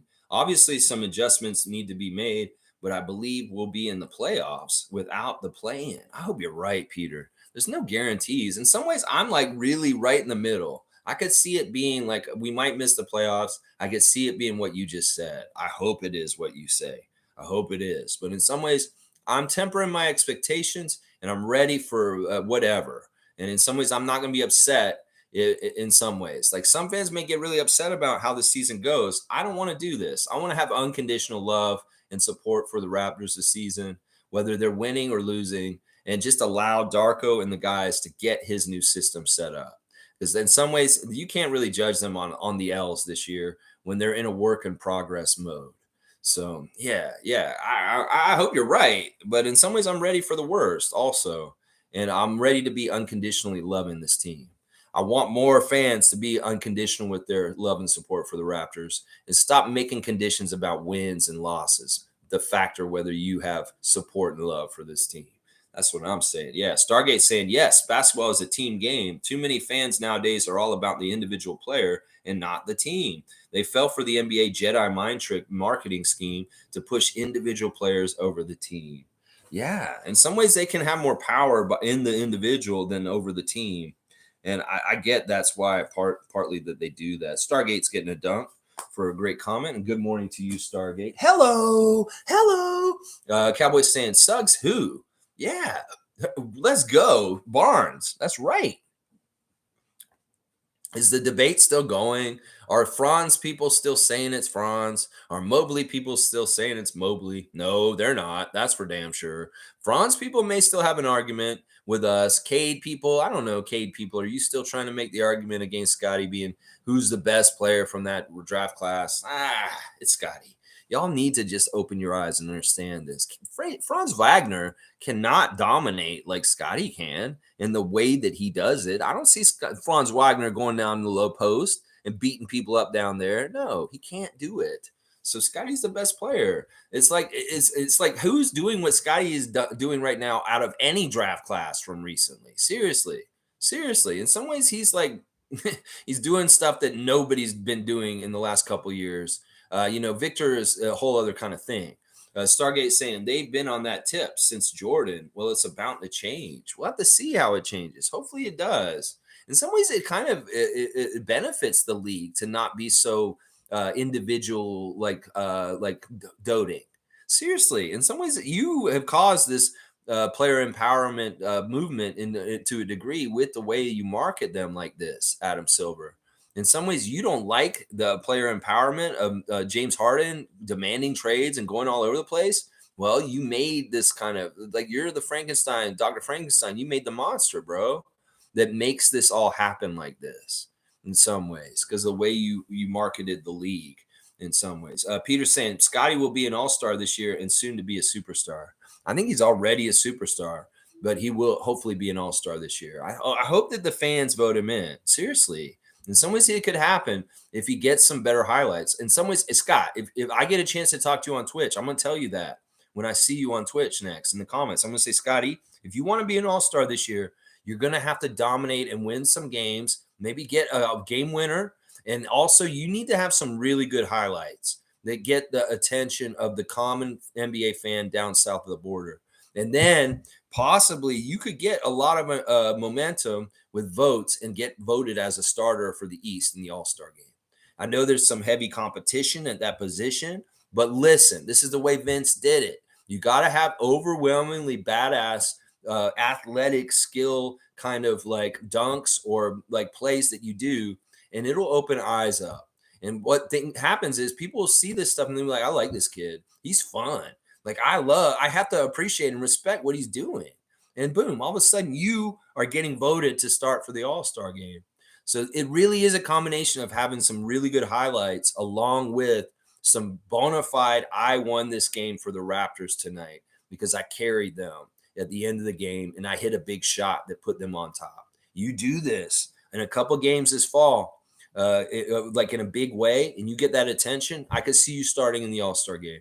You got to be very, very like it's really you're making yourself attractive. You've got to put the resume out so the fans see it, and then they'll judge and they'll be like, yeah, he's awesome. I want to see him more. That's what you want. That's what Vince got.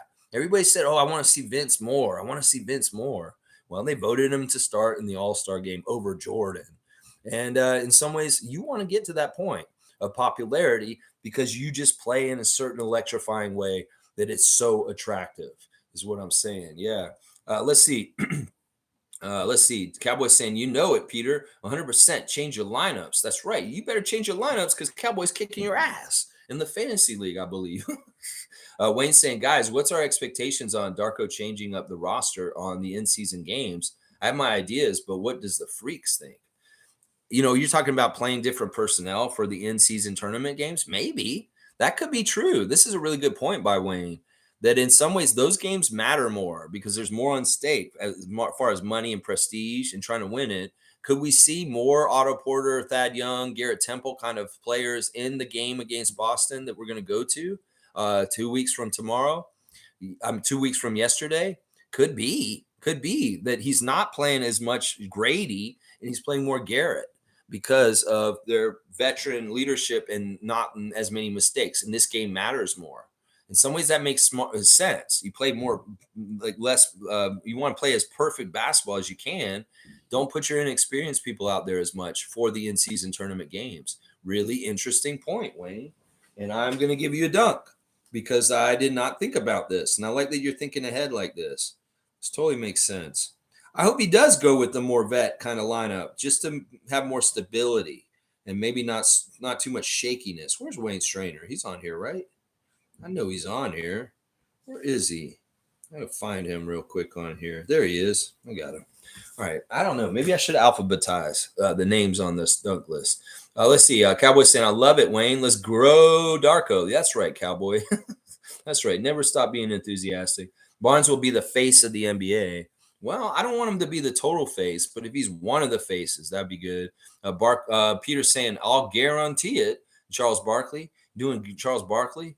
Yeah, does he do I'll guarantee it? Always makes me think of like a potato chip commercial from back in the day. Some Cajun guy saying, I'll guarantee it. Peter's saying, don't know how to write it the way he says it. Okay, I think I remember him saying that before. I don't see Charles a whole lot either. I'm watching our Canadian broadcasters. Tom's saying, huge confidence builder if we make it to Vegas. Darko has amassed, has amassed a lot of intel on the roster. Maybe that was the goal. It's all been a preseason so far, focusing on the Celtics game. Yeah, I don't know. That's a stretch, Tom. But we'll see. We'll see if you're somewhat right. Cowboys saying, I seen Scotty beat some record that Chris Bosh did. It's scoring 20 points at young age. Yeah, he's starting to beat some records right now with how he, it's too bad he didn't do it sooner. But this year he's starting to break some Raptor records for sure. Peter's saying, Cowboy, I'll make a trade for Wemby if you want. He's trying to trade for Victor. Cowboy putting that pick on Victor and is paying off so far. Let's see. Alley-oop to Tom. Also, so Sunday is our first tournament game. No, it's not Sunday. It's a Friday, and it's the 17th of November. November 17th is when we play our first in-season tournament game. You do the math. That's a long time into the tournament. And we're going to jam up all 4 of our games in the last 2 weeks of that play.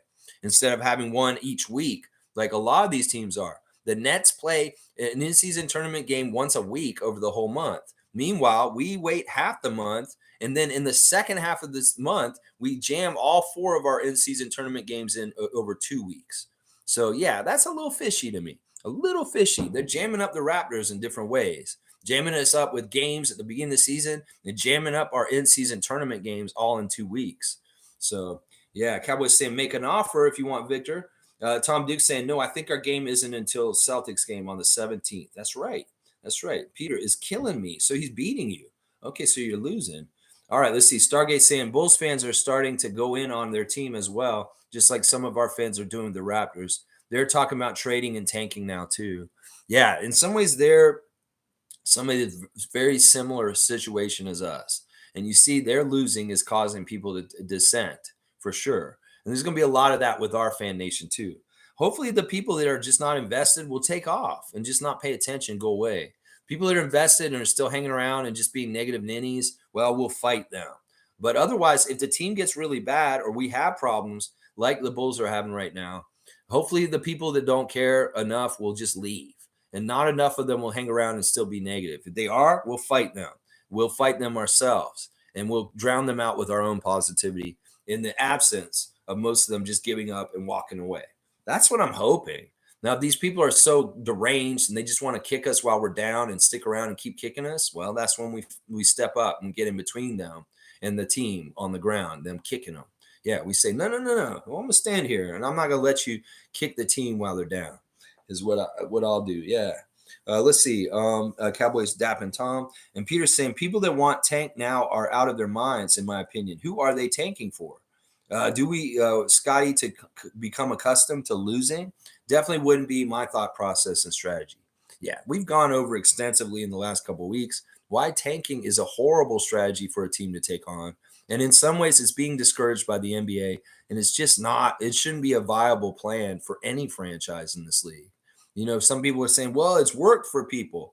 You can make that argument, I guess. But in some ways, the success rate of tanking is so minuscule. If you really look at the percentages of who's tried to do it and how they've gotten there, what's happened for them.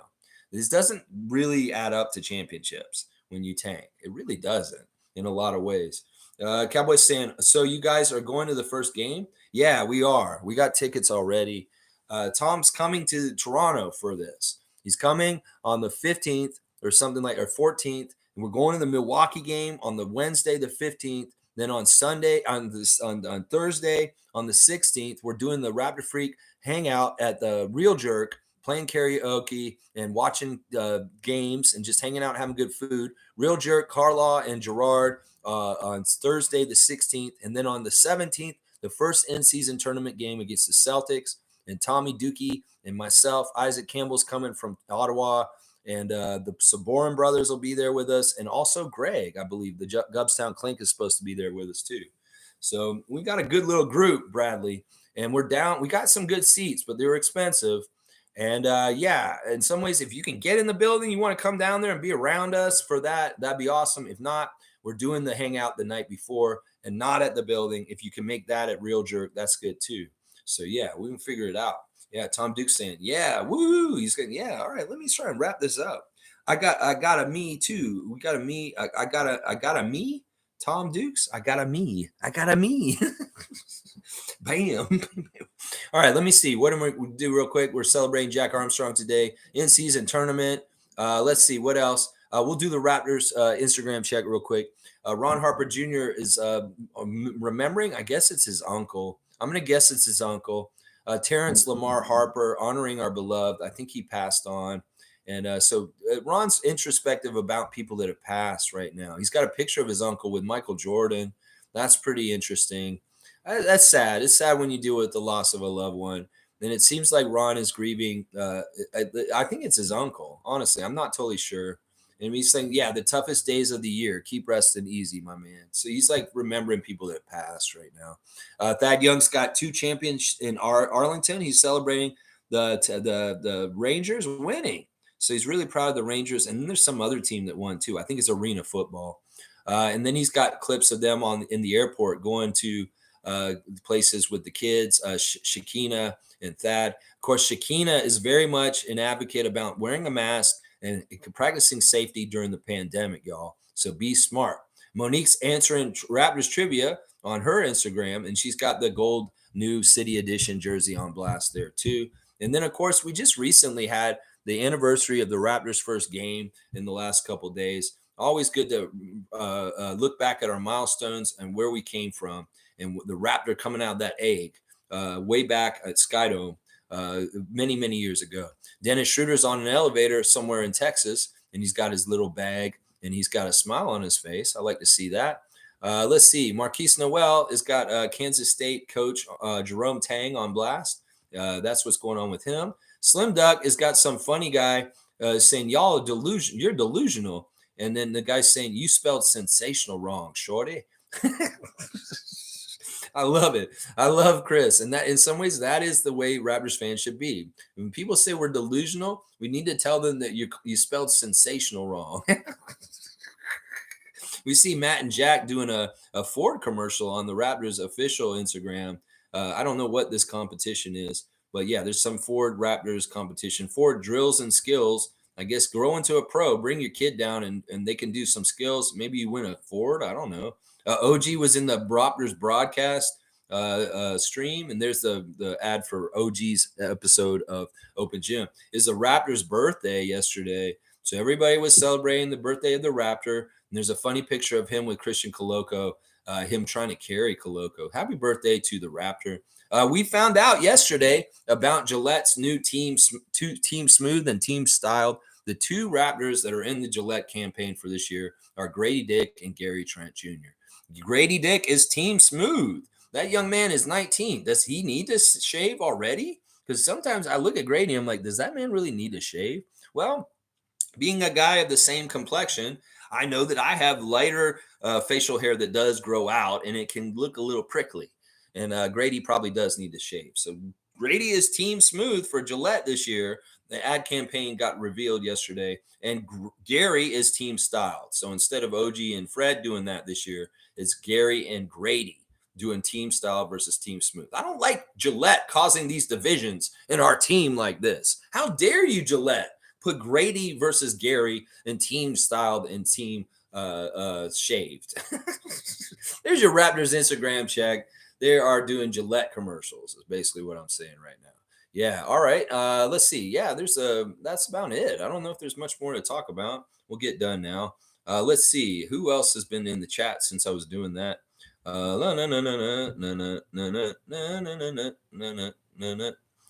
right, let's see. Peter's saying, who has tanking worked for? Maybe outside of Spurs last year or when they got Duncan, but they've tanked 2 or 3 years in the last 27 when, yeah, I mean, listen, the Spurs aren't a good example.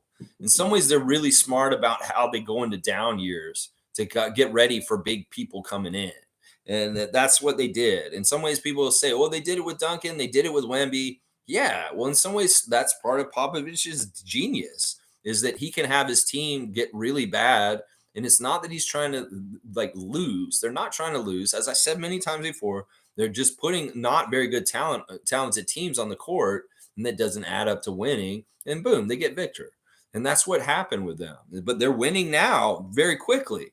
And the fact that they know how to win already with Victor shows that the Spurs were having a winning culture that just wasn't winning. And it wasn't that it was a tanking culture. This is what I'm trying to delineate to y'all fools out there that think tanking is smart, because tanking is different than trying hard and just not adding up to winning. That's what I'm trying to tell y'all. Now, the Raptors are trying hard and it's just not adding up to winning this year. It's not tanking. It's a team that's trying to build winning strategies. It's just not adding up to winning. And, in some ways, Popovich realized without Pirtle on the team for the last half of the season, without DeJounte Murray around, without any like really, really good players, the Spurs could play their asses off and practice winning basketball, but it won't add up to winning. So in some ways, he was really smart. He's checking off both boxes all last season. Let's keep developing Sohan and Keldon Johnson and Devin Vassell, and we will still be winning. And when Victor shows up, maybe that will put us over the top, and our winning ways will add up to winning. So that's the way I look at it. In some ways, Philadelphia's tanking was very much, we're going to lose guys on purpose, and we told you guys not to try hard. And then the team and the culture of the Sixers took a long time to shake that losing mentality and trying to lose on purpose. That is the difference between winning, not adding up to winning culture not adding up to winning, and losing culture on purpose and tanking. That's the difference. And I hope that I made the clear delineation of what the difference is. Now, what the Spurs did has worked, but what the Sixers did not work in any kind of way. It really didn't. You can say, oh, they got been beat still, and there's still a chance. This year, what if they win this year, Lex? Then their tanking was worth it. Well, they tanked for how long? And you can ask Sixers fans, holy crap, how much misery have y'all gone through because of the process? Holy crap. Seymour saying soon on top. That's right. That's right. And Peter saying during which they won 5 chips. Yeah, the Spurs are such a special case. You really, really cannot go by them in any kind of tanking competition, conversation, because tanking is not what they did. I'll continue to argue that. Cowboys saying, tell your brother I said, hello, Peter. Cowboys saying, Mr. Mountain Standard Time. Bam. Wagwan. Seymour Pape holding it down. And yes, salute to Seymour. Let's see. Cowboys saying, well, try my best to have a mug with you, bro. Bam. Hello, Seymour. You already know, Cowboy. That's right. I hope y'all got your numbers linked up and everything's cool with that.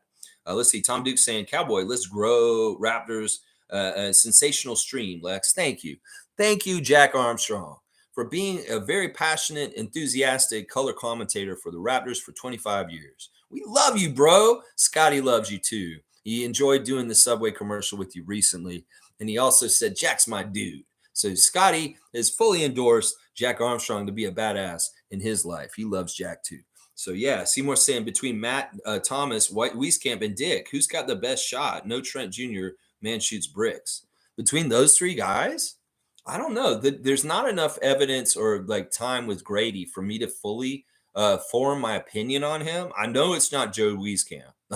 I'll just say that right now. Joe Wieskamp's number 3 on that list. I would say maybe Grady's number 1 and Matt Thomas is second. So if you want me to order them, I'm going to say Grady's number 1 because all signs point to this. All signs point to this so far, but I need more information in some ways also. Seymour's laughing about that question. Cowboys saying Grady is the man. Can't wait till he's 6'11" and he's shooting threes. Yeah, that'd be awesome. Get up to 6'10". Yeah, and they'll still list you at 6'8", 5 years into your career, even though you're like been 6'11" for like 5 years. They were like, his rookie height was 6'8". Yeah, we don't count how they grow while they're still here. Scotty is not 6'8". He's 6'10" at least. And Siakam is also. NBA, you keep putting them at 6'8". You go ahead and give them the false information on the other side. Seymour saying, I could see him growing to at least 6'9". He's already 6'8". I could see him being 6'10". I could see Grady being 6'10" in 2 years from now. 2 inches. 2 inches, yeah. Cowboys saying we got a great future. I believe that. I really do. In some ways, I believe more in our future right now than right now. That's for sure. Seymour saying, going to be something special. I agree with that. And Peter saying, thank you, Lex. Said that perfectly. Not tanking, maintaining winning culture without talent. Beautifully said, my friend. Yeah. And that's what we would mimic. We want to be more like the Spurs than the Sixers and how we go about rebuilding, or quote unquote rebuilding, or reshuffling, or just a slight reshuffle. Yeah, we want to be more like the Spurs, always instilling the confidence and the will to win. And if it doesn't add up to winning, well, that's what happens. In some ways, the Spurs players last year weren't hurt by losing because in some ways they knew they were going to have something good happen to them possibly if they did lose. So the sting of losing in some ways was okay for them because they were like, okay, Victor's here now, boom, and things are better. All right, y'all. Thanks for watching me today. I appreciate y'all for share the love club for Jack Armstrong. Jack, we love you. I know you're a native New Yorker, but in some ways you're a native Canadian also. And the culture that you brought to Raptors culture is immense. You yourself are a huge contributor to Raptors culture with your call, your euphemisms, your amazing sayings. They are, people say them on the street all the time, and people know that it's your voice and who you are when they say, get that garbage out of here. I'll say that to people if they miss the garbage can. And I see somebody drop something on the floor, I'll say, get that garbage out of here and put it in the can. That's right. You have a strong influence on Raptors culture. And I appreciate you for it. I really, really do, Ron Jeremy. That's right. Cowboy saying later, Lex. Bam, Raptor Freaks. Thanks again, Tom. Everyone have a blessed day. And on that note, please like, comment, subscribe, and share. If you like the Raptor Streak channel, you can become a member also, like 10 people did today. And I'll be back tomorrow with the preview for our game against the Spurs tomorrow afternoon at 3:30 against Victor Wembayama, Coach Popovich, and the crew in San Antonio tomorrow afternoon. So yeah, join me tomorrow if you want to know the referee report and the latest lineup news. I'll have it for you at 9:30 sharp tomorrow morning. All right, guys, thanks a lot. Have a great Saturday. It looks like it's a nice day in Toronto. So get out there and touch grass and share the love, just like Scotty and Gary would want you to. All right, guys, take it easy. And you know what I'm going to say, as always, let's go Raptors and let's go Jack Armstrong. Hello, hello, get that garbage out of here. Bonjour, bonjour, hello, hello, let's go Raptors.